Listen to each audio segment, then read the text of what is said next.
Ma mère, progressivement, depuis le Concile Vatican II, la plupart des prêtres ont quitté l'habit religieux, lequel était un signe distinctif, apparent, un rappel à Dieu. Aujourd'hui, la vie monastique pourrait-elle se concevoir sans le port de l'habit? Eh bien, j'en ai eu l'expérience cette semaine parce que nous avons des visitantes américaines qui sont venues pour voir le musée et l'exposition permanente. Bon, elles étaient groupées. Il y en avait qui étaient habillées absolument comme moi, en noir, le bandeau noir et tout. Et puis d'autres, bien, c'est simple, il y en a une qui m'a abordée, qui a perdu le groupe.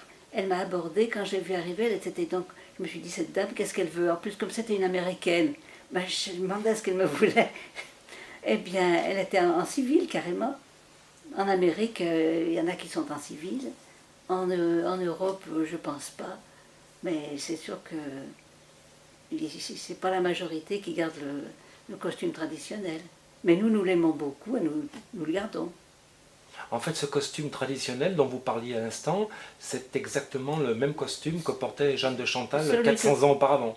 Tout à fait, celui que porte. Ma sœur, nous sommes ici à la Visitation Sainte-Marie de Boiron, dans l'Isère, et là nous constatons que votre costume est différent de ceux qu'on a pu rencontrer par exemple à la Visitation de Moulins.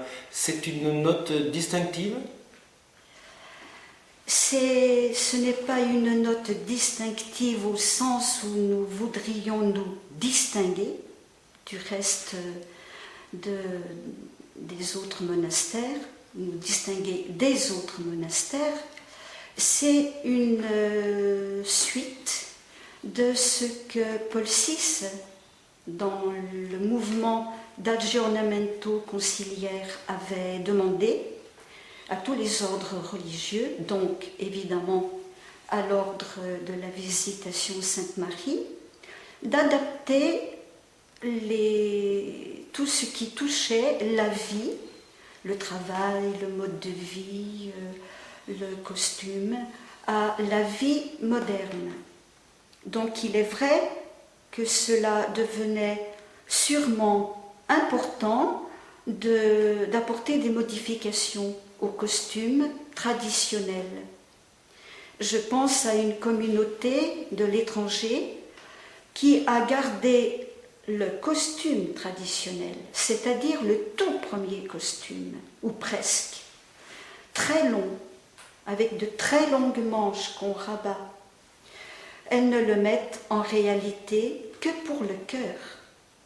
Quand on les voit voyager ou travailler chez elles ont un voile, un petit voile, et une robe, une blouse bleue, parce qu'il était impensable de voyager, de conduire une voiture, de faire les différents travaux de notre gagne-pain, puisque vous savez que depuis 1950, tous les ordres religieux doivent gagner leur vie et ne pas vivre ou de la charité publique, ou uniquement de dons, de bienfaiteurs qui parfois, sans le vouloir, peut-être ligotent la communauté. Donc il y a eu cette réflexion qui a été menée dans tous les ordres monastiques, notamment féminins, et il y a eu, lors d'une assemblée des différentes supérieures de monastères, proposition d'un essai en costume beige. Et non pas un costume bleu, parce qu'en France, en Suisse et en Belgique notamment, on pouvait se retrouver avec des sœurs de vie apostolique habillées en bleu. Et chaque communauté a sa physionomie par son histoire propre, son histoire de fondation, son implantation locale, sa présence à l'église diocésaine, sa présence à l'économie locale aussi, vu le travail parfois qui peut être choisi pour notre gagne-pain. Donc chaque communauté a sa personnalité, puisque chaque communauté est autonome, comme on le sait, avec une supérieure majeure, c'est le terme canonique, assistée d'un conseil et de son chapitre, du chapitre de la communauté, c'est-à-dire les sœurs professes ayant voix active et voix passive. Et donc, à partir d'un moment, chaque communauté de France, Suisse, Belgique, pour ne parler que de nos fédérations francophones, ont été amenées, chaque communauté a été amenée à voter pour le maintien en costume noir, la plupart du temps déjà allégé ou aménagé, ou en costume beige.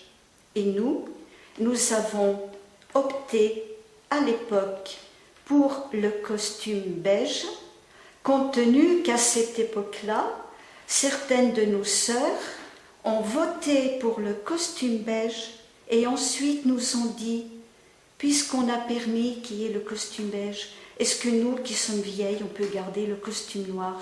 Et ça a été une démarche absolument géniale, à la fois de vie communautaire, de décision ensemble et de liberté.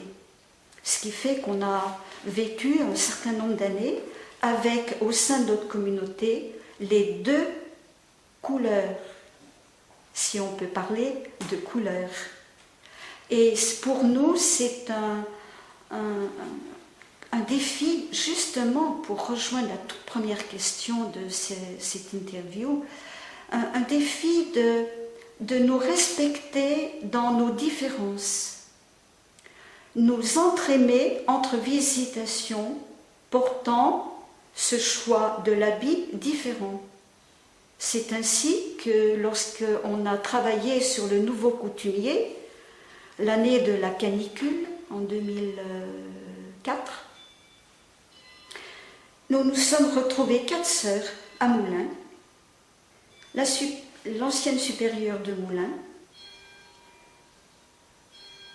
une sœur de Tarascon, une sœur de La Roche-sur-Yon et moi-même. On ne disait pas les Noirs pensent ceci et les Beiges pensent cela. Nous étions les 4 au cœur de notre tradition, cherchant comment à la fois tenir ce qui venait du plus profond des bien-fondés de telle et telle pratique, de telle ou telle coutume, de telle ou telle manière de vivre, et de la vie d'aujourd'hui. Autrement dit, on a à nouveau vécu ce que Paul VI avait demandé, que je trouve extrêmement éclairant à tous les moments de notre vie d'aujourd'hui. Cherchez le pourquoi de votre fondation. Autrement dit, rejoindre le charisme premier. Qu'est-ce qui fait que François de Sales et Jeanne de Chantal ont démarré ce petit institut d'une vie contemplative nouvelle? Qu'est-ce qui a fait à cette époque-là, le pourquoi, et comment le retraduire aujourd'hui, dans notre temps, en fonction des besoins réels de notre temps. Et notre vie visitandine d'aujourd'hui ne peut se vivre que lorsqu'on met ensemble ce qui pourrait sembler comme une tension, ces deux éléments. Tenir très profondément la tradition des premières inspirations et le monde d'aujourd'hui. Mais que je sache, le courant électrique passe entre pôle négatif et pôle positif. C'est ainsi aussi. L'habit monastique que vous portez est presque identique à celui de votre sainte fondatrice, Sainte Jeanne de Chantal. Quelle est précisément la signification de cet habit? D'abord, je crois qu'à l'origine, c'était le costume des veuves à cette époque du XVIIe siècle, et il a été approuvé par François de Sales, Et notre costume donc est un signe de consécration. Et je dirais qu'il est aussi le signe de nos vœux de pauvreté, parce que c'est un habit simple, d'obéissance aussi, parce que c'est le sens de cet habit, le sens du voile que nous portons. Nous nous engageons à obéir, bien entendu, à notre supérieur et au-delà à notre évêque et au Saint-Père. C'est un engagement dans l'Église au respect de cette hiérarchie et obéissance à tout ce qui peut nous être demandé comme détachement dans notre forme de vie. Et c'est un signe donc de reconnaissance et je pense qu'il est important de le porter et de le porter avec fierté, je dirais, entre guillemets, et qu'il soit pour les personnes que nous rencontrons justement à l'origine d'un questionnement.